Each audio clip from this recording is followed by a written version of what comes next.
Epektibo na ngayong araw ang pisong dagdag singil sa pasahe sa jeep sa buong National Capital Region, Central Luzon at Southern Tagalog regions.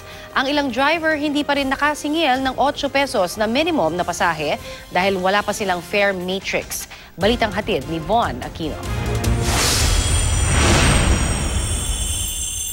Dito sa terminal ng jeep sa Guadalupe, Makati City, hindi pa lahat nagpapatupad ng dagdag singil sa pasahe.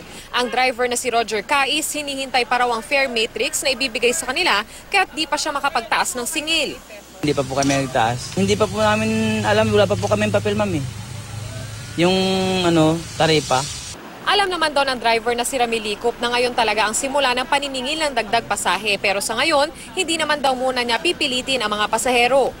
May nagbabayad ng 7, may nagbabayad ng 8. Kung anong binabayad nila, natanggap na namin. Pero ang driver naman na si Oscar Cabat, kahapon pa raw sumingil ng 8 pesos. Kasi sabi naman ng opisyalis namin po na sila naman nagsabi na tumaas na po ng piso. Yung Webes pa po kasi doon naman nakalagay po sa dyaryo.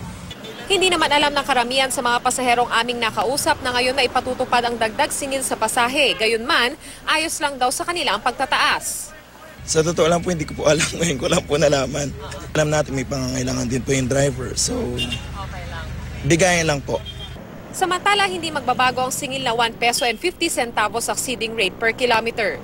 Von Aquino, GMA News.